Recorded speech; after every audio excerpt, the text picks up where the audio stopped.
Hello everyone, you are welcome to best notes tutorial. और आज का जो एग्ज़ाम था उसकी आंसर की मैंने बनाने की कोशिश की है और इसमें आपको सारे जो आंसर हैं वो इसी तरह से मैं आप लोगों को लिखकर मैंने रखे हुए हैं और आप इन आंसर को अपना जो भी सेट होगा उसके अकॉर्डिंग मैनेज कर सकते हैं। तो चलिए शुरू करते हैं। आपका पहला जो क्वेश्चन है वो उसका आंसर मैं आंसर्स आप लोगों को बताता चलूँगा और साथ ही साथ कुछ चीज़ें और भी आप लोगों को एग्ज़ाम से रिलेटेड बताऊँगा। आने वाले एग्ज़ाम्स के लिए आप लोगों को किस तरह से अभी आपको अपनी तैयारी रोकनी नहीं है। और बहुत सारे लोग क्या करेंगे कि इस एग्ज़ाम के बाद थोड़ा-सा रुक जाएँगे या 1 महीने अपनी तैयारी बिल्कुल ठप कर देंगे। आप लोगों को मैं बता दूँ कि जितनी तैयारी आप लोगों की अभी है, अगर आप इसको रोके ना, ये भूल जाएँ एग्ज़ाम देने के बाद मेरा एक फ़ॉर्मूला रहा है। जितने भी आज तक मेरे सिलेक्शन हुए मैं एक फ़ॉर्मूले पे काम करता हूँ और करता रहा हूँ कि जब कोई भी मैं एग्ज़ाम देता था तो मैं उस एग्ज़ाम को फिर भूल जाता था। ये मान के चलता था कि बस वो एग्ज़ाम हो गया है, अब हम उसके बारे में कुछ नहीं कर सकते। हमें अगले एग्ज़ाम की ही तैयारी पर जुट जाना है, ठीक है? तो इस एग्ज़ाम को आप लोगों ने दे दिया है, आंसर की एक बार देखिए इसको। जब तक ऑफ़िशियल आंसर की आती है उस तब तक आप लोगों को बस भूल जाना है सारी चीज़ें। ऑफ़िशियल आंसर की आने क तक या रिज़ल्ट के आने तक आप लोगों को वेट नहीं करना है। बस अगली लड़ाई के लिए अपनी तैयारी को जारी रख लेना है। तो आंसर इस तरह से आप लोगों का अल्पविराम से क्वेश्चन आया था, तो वो आपका मध्यम ही यूज़ होता है। अनाजी, अनाजी का अपोज़िट था आप लोगों को पूछा गया था, वो था आपका फलाहारी। मंद गंध पुष्पमाल, ये निराला जी ने लिखा है। साहित्य लहरी जो है सूरदास जी की है। इलेक्ट्रॉनिक मीडिया में नहीं पूछा गया था, तो वो कौन-सा है? ऑब्वियस सी बात है, बहुत ईज़ी क्वेश्चन था ये समाचार पत्र। अब जैसा कि मैंने आप लोगों को पहले से ही बताया कि हर एग्ज़ाम में आपके 70% जो होते हैं वो बहुत ईज़ी क्वेश्चन होते हैं और उसके बाद जो 20% होते हैं वो आपके अबव एवरेज क्वेश्चन होते हैं। जो 10% होते हैं वो बहुत टफ क्वेश्चन होते हैं। मतलब वो उनका कोई एक सीक्वेंस में नहीं पूछे जाते हैं, वो कहीं से भी रैंडमली पूछ लिए जाते हैं। तो अगर आपने उनको पढ़ा है तो बहुत अच्छा, नहीं पढ़ा है तो आपको उसमें तुक्का ही मारना पड़ेगा। लेकिन जो ये 30 क्वेश्चन आप लोगों के होते हैं 70 से ऊपर, वही सिलेक्शन को डिटरमाइन करते हैं और उसमें आपकी जो डिटेल स्टडी हो या सब्जेक्ट का जो बेसिक्स है उस पर अगर वो क्लियर है तो डेफिनेटली वो आपको हेल्प करेगा। तो इसलिए आप लोगों ने देखा होगा कि जितनी भी वीडियोस मैंने आपको दिए हैं उनमें मैं बेसिक क्लियर करने की कोशिश करता हूँ। आगे चलते हैं। इलेक्ट्रॉनिक मीडिया में नहीं पूछा गया था, समाचार पत्र नहीं है। कठिनाई में आपका पूछा गया था कि उसका प्रत्यय क्या है, वो आपका आई। कीर्ति में आपका अपोजिट अपकीर्ति। महर्षि में महाधन ऋषि आपका आंसर होगा। साप्ताहिक, ये वर्ड शुद्ध पूछा गया था, तो साप्ताहिक आपका शुद्ध वर्ड है। प्रेस विज्ञप्ति, सरकारी निर्णय प्रतिवेदन या प्रकाशित जब फॉर कॉमन मैन, अगर कॉमन मैन के लिए कुछ निकालनी होती है, सरकारी निर्णय या प्रतिवेदन देना होता है, तो प्रेस विज्ञप्ति के से दिया जाता है। तीर को शर भी बोला जाता है। आप लोगों ने ये भी शर चाप धर जो वो है ये सुना होगा, बहुत फेमस है। श्री रामचंद्र कृपालु भजमन, तो उसमें आपको शर चाप धर, तो शर ये वर्ड वहाँ पर आता है, ठीक है? तो याद होगा आप लोगों को, ये इजी वर्ड था। वागीश, वागीश जो है वाक धन ईश। अंग, अंग खिलना, ये प्रसन्न होना के लिए बहुत ही इजी वर्ड था। पर उपदेश कुशल बहुतेरे, ये भी बहुत इजी था। दूसरों को सीख देना क्या है, सरल है, करना कठिन है। सर्वनाम से वक्ता के पास, ओके, ये निश्चय वाचक सर्वनाम इसका आंसर था। संज्ञा, संज्ञा में देखते हैं। संज्ञा में क्या था, व्यक्तिवाचक संज्ञा पूछी गई थी जिससे कि एक व्यक्ति या वस्तु का बोध होता है। उसके बाद चलते हैं। और से अगर कोई सेंटेंस, दो सेंटेंस जोड़े जाते हैं तो उन्हें संयुक्त वाक्य कहा जाता है। कनक कनक ते सौगुनो मादकता अधिकाय, ये आपका हिंदी से पूछा गया था, तो ये इसमें यमक है। तो यमक मीन्स ही जोड़ा होता है। बंदी प्रत्यक्षीकरण, बंदी प्रत्यक्षीकरण सर्वोच्च न्यायालय और उच्च न्यायालय देते हैं। इसके लिए मैंने बहुत अच्छे से आप लोगों को शॉर्टकट बताया था। संविधान के जितने क्वेश्चन हैं वो सारे क्वेश्चन आप लोगों के हमने शॉर्टकट के जरिए, जो 5 वीडियो संविधान से रिलेटेड दी थी, अगर आपने उसमें से किया होगा तो आप एक भी क्वेश्चन आपने गलत नहीं किया होगा। राष्ट्रपति, राष्ट्रपति सदस्य की सेवा शर्तों का अधिकार जो होता है वो राष्ट्रपति का होता है, जो भी राजकीय सेवा में होते हैं। 30 सितंबर 1955, ये राज्य पुनर्गठन आयोग की रिपोर्ट का आंसर था। भारत में प्रथम निर्यात प्रसंस्करण जोन 1965, ये कांडला में है। मानव पूंजी, ये मानव पूंजी जो था वो ऋण से रिलेटेड कुछ आंसर था आपका, वो नहीं था। विश्व फार्मा में भारतीय फार्मा ये क्या है आप लोगों का प्रथम, और अगर ये द्वितीय होता है, प्रथम और द्वितीय, तो मैं आप लोगों को इसमें डेफिनेटली इसे आंसर में पिन कर दूंगा। 2-3 क्वेश्चन जिनमें डाउट है उनको मैं अभी क्लियर कर दूंगा, क्योंकि मैं ट्रैवल कर रहा था और ट्रैवल करते करते मैंने ये एक जगह रुक कर आप लोगों का जो आंसर की आप लोगों ने ग्रुप में दी थी उससे आंसर्स करने की कोशिश की है। तो जितना हो सकता था वो करने की कोशिश की है। बाकी ये बस इतना है कि मैं आप लोगों को थोड़ा सा गाइड कर पाऊँ, थोड़ा सा बता पाऊँ चीज़ों को। सर रामास्वामी मुदलियार, ये सैन फ्रांसिस्को सम्मेलन में इन्होंने प्रतिनिधित्व किया था संयुक्त राष्ट्र चार्टर का जो फाइनल था उसमें। ये 2022 में जो भारतीय परमाणु ऊर्जा आयोग के जो अध्यक्ष थे उससे रिलेटेड कोई क्वेश्चन पूछा गया था। ये अभी इसको भी मैं आप लोगों को पिन करके दे दूंगा। इजी क्वेश्चन है, मीन्स आप लोगों को ये इजीली आपको ऑनलाइन मिल जाएगा गूगल में। मुर्मू जो थी, मुर्मू जो हैं वो अभी राष्ट्रपति हैं, और उनका क्या था आंसर पूछा गया था, आप लोगों को क्वेश्चन पूछा गया था कि कहाँ से हैं और कौन सी जनजाति से रिलेटेड हैं। तो क्योंकि आप लोग तैयारी कर रहे थे और करंट अफेयर में ये क्वेश्चन बहुत इंपॉर्टेंट था, तो उड़ीसा और संथाली, और बहुत ही ईजी क्वेश्चन बन रहा था। सार्क जो आइडिया था वो जिया उर रहमान का आइडिया था, और मानव अधिकार आयोग जो था वो 15 मार्च 2006 उसका क्या था आंसर था। उसके बाद आगे चलते हैं। इसमें समान आचार संहिता अनुच्छेद 44, विधान परिषद न्यूनतम संख्या 40, रेफ्लेसिया सबसे बड़ा फूल है, नो स्फीयर जयमंडल जब मानव वर्चस्व वाले वातावरण में चेंज हो जाता है तो उसे नो स्फीयर कहा जाता है। नाइट्रोजन स्थिरीकरण ये भी मैंने आप लोगों को बताया था वीडियो में, नील हरीश सहवाल। वोलेटाइल मेमोरी, ये एक्चुअली इंग्लिश का वर्ड है वोलेटाइल मेमोरी, तो ये आपका रैम है। फायरवॉल आप लोगों ने यूज भी किया होगा, फायरवॉल इंटरनेट सेफ्टी के लिए। सीपीयू मेमोरी के बीच डेटा ट्रांसफ़र होता है। अगर सीपीयू और मेमोरी के बीच ट्रांसफ़र जो चीज़ करती है वो उसको बोलते हैं अनियंत्रण बस। अब इसमें रीजनिंग के कुछ क्वेश्चन थे, तो आप शॉर्ट में इनको देख सकते हैं और अपना मैच कर सकते हैं। उसके बाद आते हैं हॉट स्पॉट। ये हॉट स्पॉट पश्चिमी घाट विश्व जैव विविधता का क्षेत्र है।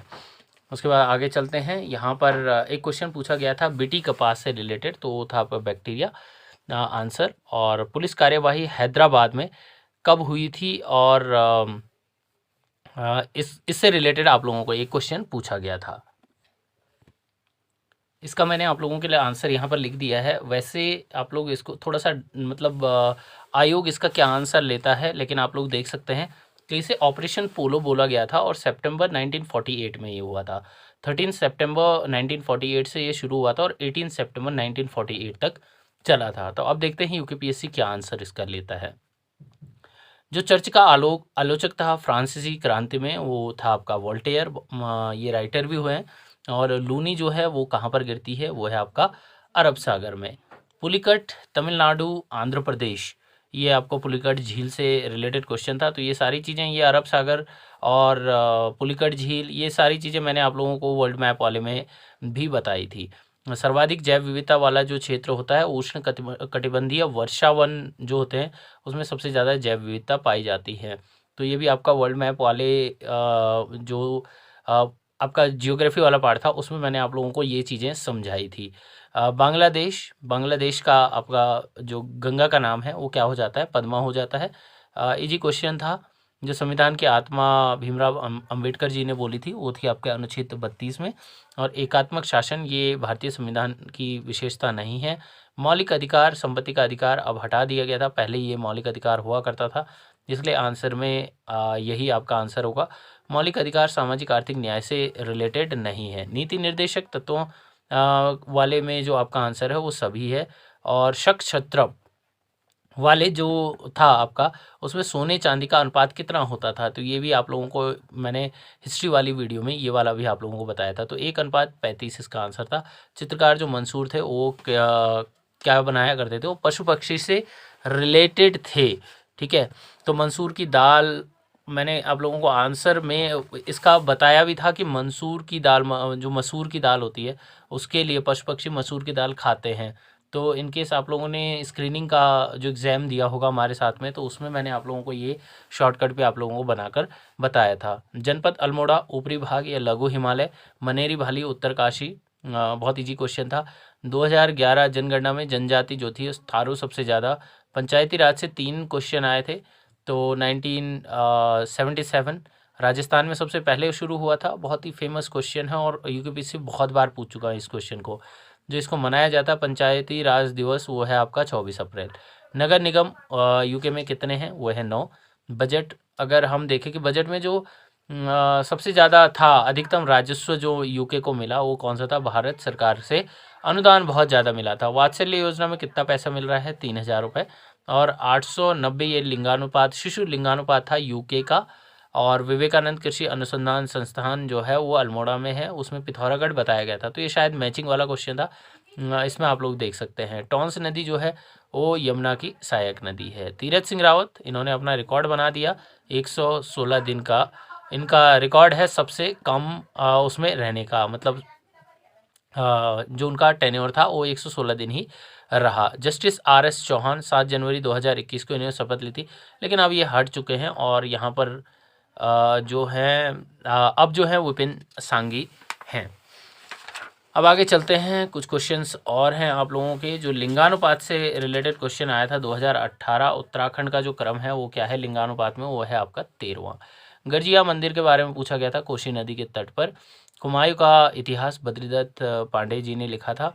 ये सब बुक्स का जो था बहुत सारी लगभग 3-4 बार इस चीज़ को हम अपलोड कर चुके थे चैनल पर। नंदा देवी राष्ट्रीय उद्यान 1982। नंदा राजजात ये चमोली की बहुत ही फेमस है, मैं वहाँ पर रहा हूँ काफ़ी टाइम, मैंने वहाँ पे जॉब भी की थी चमोली में, तो उस इलाके में रहा हूँ लगभग 2013 में।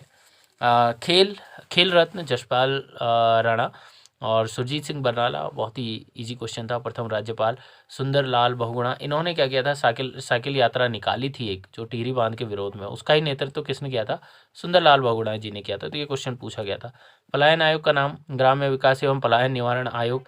तो इस पर तो काफ़ी सारी चीज़ें, बहुत सारे मीम्स भी बने थे और बहुत चर्चा में रहा था ये पलायन आयोग वाला कि इसका नाम क्या होगा। ग्राम्य वन के उद्देश्य क्या क्या हैं? ये है पर्यावरणीय धारणीय दृष्टिकोण, ये वाला नहीं था इसका आंसर में। बचेंद्री पाल 1984 पद्मश्री पुरस्कार। तीलू रौतेली पुरस्कार जो है, कोई अगर आपने उल्लेखनीय कार्य किया था तो एक हमारे साथ के टीचर हैं, उनको भी ये पुरस्कार मिला। कंचन चौधरी भट्टाचार्य ये प्रथम महिला पुलिस निदेशक हैं। और गोबासा ताम्रपत्र ये ज्ञानचंद्र का उल्लेख उसमें मिलता है। बद्रिकाखंड स्कंद पुराण में, अगर आपने परीक्षा वाणी पढ़ी होगी तो पहले दूसरे पेज में ये आप लोगों को मिल जाता है आंसर। तो आप लोग देख सकते हैं कि 70% 70 to 75 क्वेश्चन बहुत इजी थे। उसके ऊपर का जो 10 to 15 क्वेश्चन थे वही आपका सिलेक्शन निर्धारित करेगा। कुमायूं की भूमि जो ब्रिटिश शासनकाल में कही जाती थी उसको कहा जाता था थात।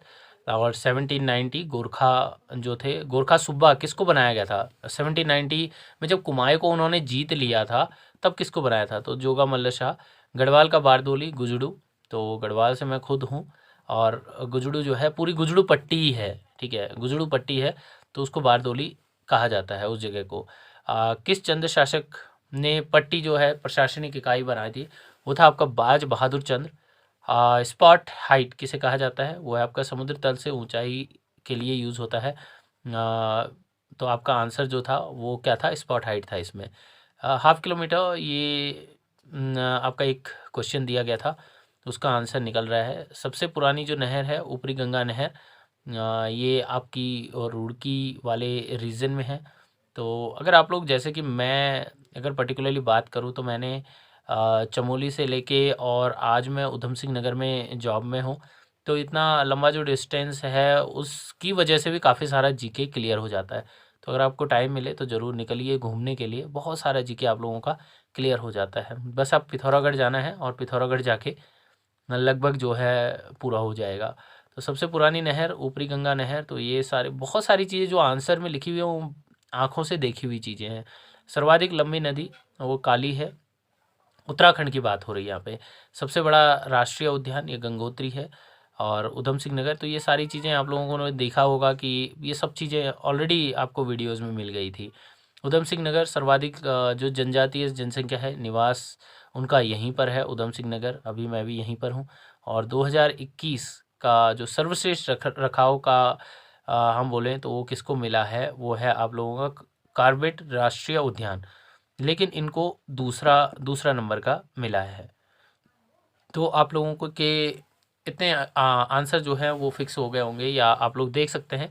अगर आपको किसी आंसर में डाउट है या आप लोगों को लगता है कि कोई आंसर मेरा गलत हो रहा है, तो आप लोग उसे कमेंट बॉक्स में कर दीजिए। आपका जो सही आंसर होगा या मुझसे कोई गलती से कोई आंसर हो गया होगा बाय मिस्टेक, डाउट हो सकता है, तो क्या करेंगे उसको मैं कमेंट में पिन कर दूंगा, जिससे कि बाकी लोगों को उससे हेल्प मिल जाएगी। और जो मेरा आपको लोगों को सजेशन है वो यही रहेगा कि अब जो एग्ज़ाम मेरा वाला फॉर्मूला अपनाएंगे तो बहुत अच्छा भी रहता है और एक मोटिवेशन बना रहता है। अगला एग्ज़ाम टारगेट कर लीजिए, कोई सा भी एग्ज़ाम, ठीक है, पढ़ाई पर फोकस करना शुरू कर दीजिए। तुरंत जो है आंसर की आती है देखिए, अगर सिलेक्शन होना है तो होना है, नहीं होना है तो नहीं होना है, ठीक है। तो आप इसमें कुछ नहीं कर सकते हैं।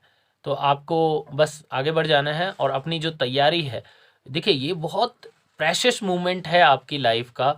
इसमें अगर आप लोग अपनी जो तैयारी है ना उसे आगे ले जाएंगे, देखिए बाकी लोग रुक जाएंगे, जो लोग रुक जाएंगे यहाँ पर, और आप लोग वहाँ से आगे बढ़ गए हैं, तो आपकी तैयारी जो होती है और अगले 6 महीने के लिए बहुत अच्छी हो जाती है।